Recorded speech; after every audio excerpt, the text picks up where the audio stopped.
Survival horror is one of my favourite genres. Like, who doesn't love some good atmosphere, level design, and sometimes gameplay? One of the games that encapsulates what makes survival horror so special is Crow Country. It released in May earlier this year, so I'm a bit late to the party, but I still want you to join me as we take a look at why Crow Country is everything survival horror should be. The main gameplay is based around you playing as a girl named Mara Forrest, or is she, who's exploring a recently closed theme park named Crow Country to find the creator of the park, Edward Crow, who recently went missing. Armed with 4 weapons, 1 you start with and 3 you can find around the park, you fight off twisted, fleshy monsters as you journey through the place. In the game you have 2 control options, the D-pad for classic tank controls, and the stick for modern 360 degree movement. The game also features camera controls, so you can look around instead of the camera being completely fixed like other games of this style. But the main gunplay is different from most other games of the era this game is replicating, in the way that you have to aim the gun after entering shoot mode instead of auto-aiming.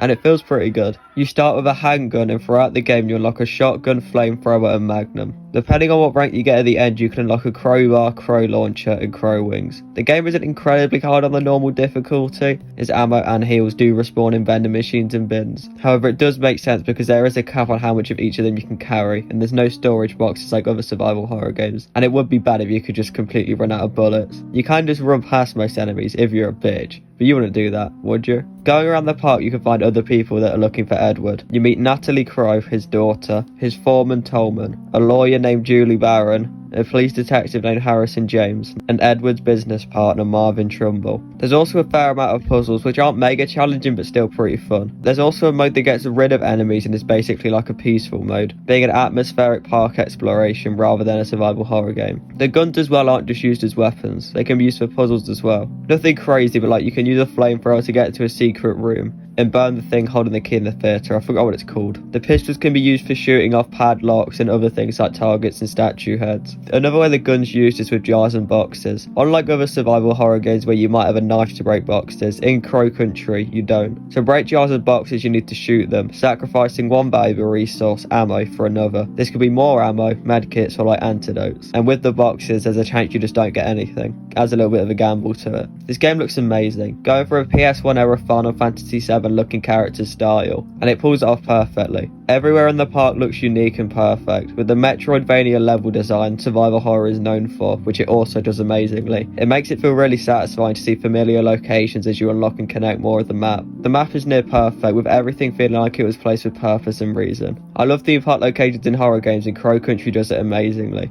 each area having its own visual flair. The music in this game matches and sets the mood perfectly as well. No matter where you are, the music enhances it. Honestly, this soundtrack is amazing. The sound design is also great, everything meshes together perfectly. An example of this is when you fight. You get the sound of aiming, the steps of the guests getting closer, and then the crisp sound of you shooting. The game's map is split up into 4 main areas: the Crow Country, the Fairy Tale Town, the Haunted Hilltop, the Ocean Kingdom, and the Underground, with staff rooms in the top right and left connecting all the surface locations to Fairy Tale Town. The Crow Country serves as a hub to enter the 3 surface locations, the first being Fairy Tale Town, which is a nice brick street that's home to the dig site, swan boats, fairy pond, mushroom and the theatre. If you couldn't tell, the street's themed around the fairy tale aesthetic, with the buildings and mushrooms surrounding the path. Haunted Hilltop is the park's spooky location, being home to the dungeon, Haunted Manor, Witch Wood and the Crypt. The Ocean Kingdom is a water themed place, home to Neptune's Palace, the Arcade and the Seven Seas, which is a boat ride. This place is probably my favourite visually in the game. The sand floor and the fishes spinning around the coral bordering the path looks really good, and the sunken ship makes the area look great. Another reason I like this area is because at one point of the game you do something there, and when you leave the room all the monsters are dead and the park is completely quiet. The only sounds being your steps and the objects around you, which just, I don't know why, just like normally it's like kind of noisy and stuff. You know, you got the monsters running, you got the monsters like after you.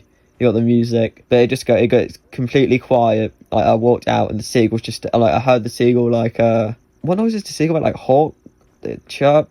I don't know. They made like a seagull noise, and my cheeks have never been so clenched. Another way the game excels in atmosphere is with its save rooms. The peaceful music with the crackling of the fire makes for a comforting atmosphere, being a nice break from the tension outside. The underground is a square made of metal bridges, used as a gold mine, but we'll get more into that when we talk about the game's story. Another way this game enhances its horror is with the enemy design. The monsters in this game are people who have visited the park and turned into twisted monsters due to the exposure to the pool.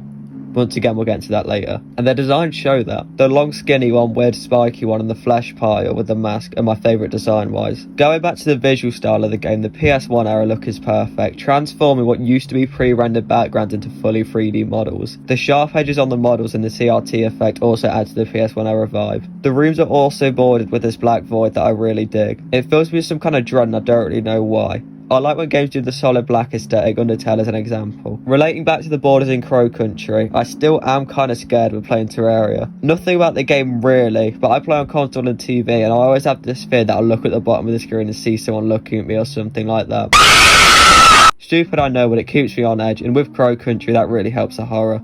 Let me know if you rate the Terraria thing, that can't just be me. When Edward Crow was 10 years old, he went on a camping trip with his father. While there, they came across a strange green shiny thing wriggling back and forth coming out the ground. He thought it was a bug, but his dad said that it was made of metal. The next day they found another and his father cut the tip off of it, and they found gold inside. Finding more the following days, his father decided to purchase the land and name it Crow Country. His dad would then pass away and Edward would inherit it and create a theme park above the land also named Crow Country. The park was a cover for the gold mining scheme. However, there was now far too much gold for them to be able to sell it without arousing suspicion from the government. The new method of gold mining they designed was by using the underground to cut the tubes, now named routes, underground and bring them back up to the surface.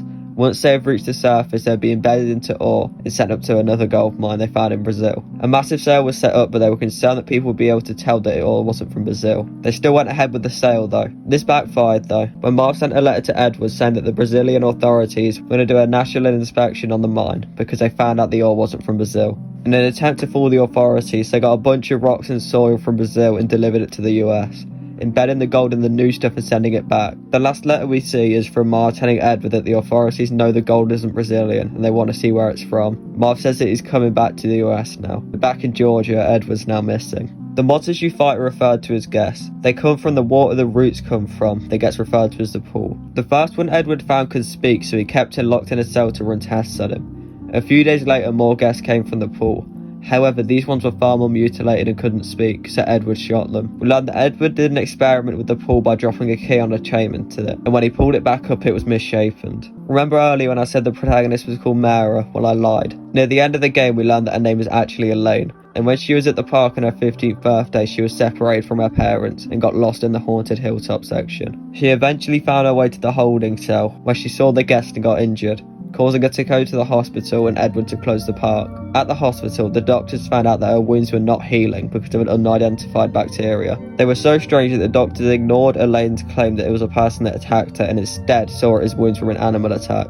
Edward was going to be made to pay for her treatment, but then he went missing. This caused Elaine to go to Crow Country to find him, disguising herself as an investigator named Mara Forrest, which is what we play. Eventually going through the park we find Edward, who's looking pretty rough. She tells him that she's dying because of the infection, and he says that anyone who gets exposed to the gas will be infected, meaning that everyone we met at the park is also infected. This also means that Edward is infected, which is why he looks like he does. He says that he didn't pay for her medical fees because he knew there wasn't a cure for her disease, at least not at the hospital. However, he says that he reverse engineered a cure from one of the gas, and it's in the 5 vials that Elaine found on the desk. He only has 5 cures, meaning that out of the 6 people alive, someone will have to die. He says that he won't be taking one. He says that the pool is a gateway. The guests are people who attempted to travel through it and ended up in Crow Country. The reason the people that come out of it look so terrible is because by cutting the roots he was also damaging the gateway, causing the guests to be deformed badly when exiting. Edward says that he wants to throw himself into the pool, and he hands her a piece of paper.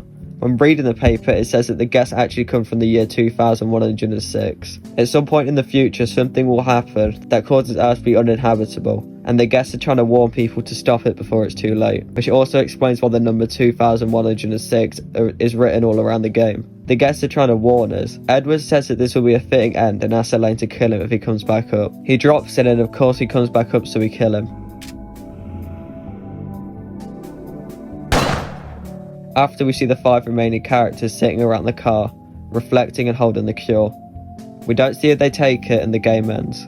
So yeah, this game is really good. Honestly, I can't think of any complaints I have with it. It captures everything I love about survival horror in the PS1 era aesthetic.